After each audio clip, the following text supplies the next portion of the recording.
राधे राधे दोस्तों, कैसे हैं आप सब। दोस्तों, हमारे YouTube चैनल पर आपका स्वागत है। हमारी चैनल को सब्सक्राइब कीजिएगा और हमारी इस वीडियो को लाइक, शेयर और कमेंट जरूर कीजिएगा। दोस्तों, 9 अप्रैल से जो है चैत्र नवरात्रि की शुरुआत हो रही है। जी हाँ दोस्तों, नवरात्रि का महत्व हमारे सनातन धर्म में सबसे अधिक बताया जाता है।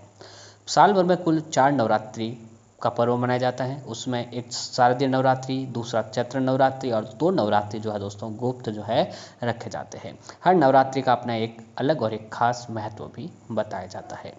देश भर में नवरात्रि पर्व अधिक उत्साह के साथ मनाया जाता है। नवरात्र का अर्थ है 9 विशेष रात है।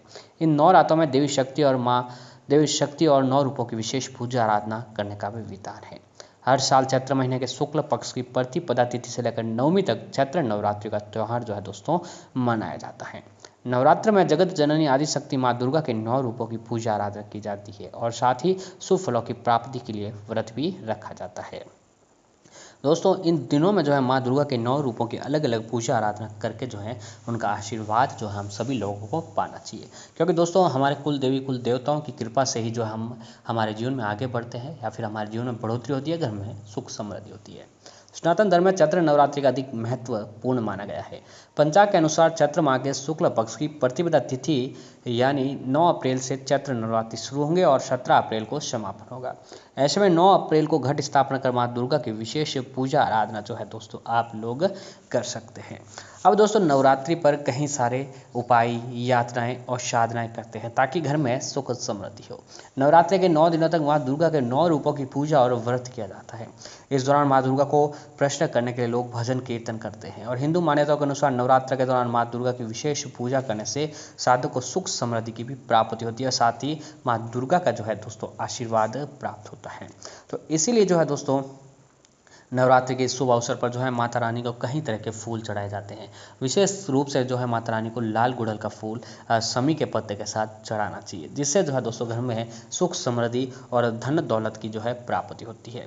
लेकिन दोस्तों, हम आपको आज की इस वीडियो में कुछ ऐसी विशेष जड़ों के बारे में बताएंगे जिन्हें अगर आप नवरात्रि के इस महान पर्व पर नवरात्रि के 9 दिनों में जो है इन्हें अपने घर लाकर जो है दोस्तों आप अपने घर रखते हैं तो दोस्तों घर में दिन दुनी और रात चौगुनी जो है दोस्तों आपको तरक्की मिलती है और साथ ही आपके घर में जो दुख है, जो कष्ट है, जो संकट है वो खत्म हो जाते हैं।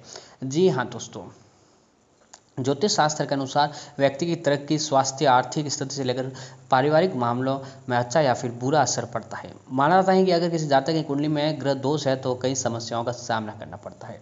जातक को आर्थिक से लेकर पारिवारिक कलह का सामना करना पड़ता है। तो ऐसे में कुंडली में नवग्रह की स्थिति का सही होना बहुत ही अधिक जरूरी है। तो ऐसे में कुंडली में इन दोषों को हटाने के लिए लोग काफ़ी जतन भी करते हैं। ऐसे में आप चाहे तो इन पेड़ पौधों की मदद ले सकते हैं। ज्योतिष शास्त्र के अनुसार ग्रह दोषों को समाप्त करने के लिए, उन्हें शांत करने के लिए रत्नों के अलावा इन पेड़ पौधों की जड़ों को भी आप बांध सकते हैं। तो आइए दोस्तों जानते हैं कि पौधों की जड़ बांधने से ग्रह दोष कैसे दूर होता है। तो इसमें सबसे पहले जो है दोस्तों बेल की जड़। जी हाँ दोस्तों, ज्योतिष शास्त्र के अनुसार अगर किसी जातक की कुंडली में सूर्य की स्थिति कमजोर है तो बेल की जड़ बांधना लाभकारी सिद्ध हो सकता है। इसीलिए थोड़ी सी बेल की जड़ लेकर लाल रंग के कपड़े में बांधकर सूर्य मंत्र ओम सूर्याय नमः मंत्र का जाप करें। इसके बाद अपने दाहिने भुजा में बांध दें। ऐसा करने से कुंडली में सूर्य की स्थिति मजबूत होगी। इसके साथ ही समाज व मान सम्मान मिलेगा। अब अगली जो है दोस्तों खीरनी की जड़। तो कुंडली में चंद्रमा की स्थिति को मजबूत करने के लिए सफेद कपड़े में खीरनी की जड़ बांधकर आप लोग धारण कर लीजिएगा।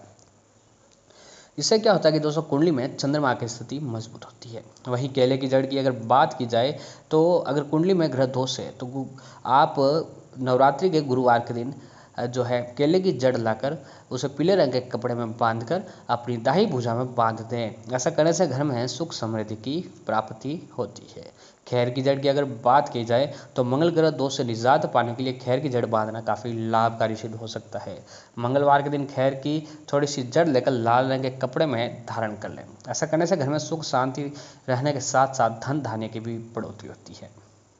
वहीं शनि की जड़ की अगर बात की जाए तो आप नवरात्रि के शनिवार के दिन नीले रंग के कपड़े में शनि की थोड़ी सी जड़ लेकर बांध दें।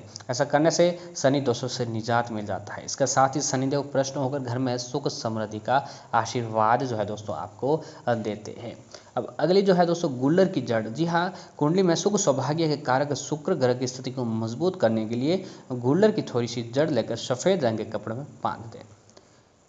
इसके बाद अपनी दाही भुजा में बांध दें। ऐसा करने से भी घर में सुख समृद्धि और सौभाग्य की जो है आपको प्राप्ति होती है। दोस्तों अगली जो चीज़ है वह है अश्वगंधा की जड़। केतु से संबंधित हर तरह की परेशानियों से निजात पाने के लिए अश्वगंधा के पेड़ की जड़ को बांधना लाभकारी सिद्ध हो सकता है। इसके लिए अश्वगंधा की जड़ को नीले रंग के कपड़े में बांधकर गुरुवार के दिन धारण कर लीजिएगा। वही चंदन की अगर बात की जाए तो राहु दोषों से निजात पाने के लिए सफ़ेद चंदन की थोड़ी सी लकड़ी लेकर नीले रंग के कपड़ों में बांधकर बुधवार के दिन आप लोग धारण कर लीजिएगा। अगला जो है दोस्तों बहेड़ा की जड़।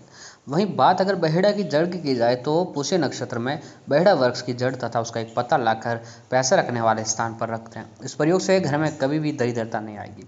इसके अलावा पूरा फाल्गुनी नक्षत्र में जो है बहेड़े का पत्ता लाकर घर में रखें, घर पर ऊपरी हवा के प्रभाव से भी आपको मुक्ति मिलेगी। वह दूसरा जो है दोस्तों धतूरे की जड़। अब धतूरे की जड़ के कई सारे तांत्रिक प्रयोग किए जाते हैं। इसे अपने घर में स्थापित करके महाकाली जी का पूजन करके क्रीम बीज का जाप किया जाए तो धन संबंधित समस्याओं से जो है आपको मुक्ति मिलती है। काले धतूरे की जड़ की बात की जाए तो इसका सामान्य पौधा धतूरे जैसा ही होता है। हाँ, इसके फूल अवश्य ही सफ़ेद जगह गहरे बैंगनी रंग के होते हैं तथा पत्तियों में कालापन होता है। इसकी जड़ को मंगलवार रविवार किसी भी शुभ नक्षत्र में घर लाकर रखने से घर की ऊपरी हवा का असर नहीं होता है। सुख चैन बना रहता है और धन की वृद्धि होती है। अब अगला जो है दोस्तों मदार की जड़। तो रवि पुष्प नक्षत्र में लाई गई मदार की जड़ को दाहिने हाथ में धारण करने से आर्थिक समृद्धि में जो है दोस्तों वृद्धि होती है। मदार की जड़ रवि पुष्प में उसकी मदार की जड़ को बंध्या स्त्री भी अपने कमरे में बांधे तो संतान की प्राप्ति होती है। मदार की जड़ से जो है कोर्ट कचहरी में मामलों में विजय हेतु आर्द्रा नक्षत्र में आँख की जड़ लाकर तावीज की तरह गले में बांधे। अब हत्ता जोड़ी का मुकदमा, शत्रु, संघर्ष, दरिद्रता आदि के निवारण में इसका प्रयोग किया जाता है। तांत्रिक विधि में इसके वशीकरण के उपयोग भी किए जाते हैं। सिद्ध करने के बाद इसे लाल रंग के कपड़े में बांधकर घर में किसी सुरक्षित स्थान पर अथवा तिजोरी में रख दिया जाए तो घरों के आय में वृद्धि होती है और सभी तरह के संकटों से जो है दोस्तों मुक्ति मिलती है। चमेली की जड़। अनुराधा नक्षत्र में चमेली की जड़ गले में बांधे, शत्रु भी मित्र हो जाएंगे और विष्णुकांता का पौधा भी जो है शत्रु नाशक हो जाएगा।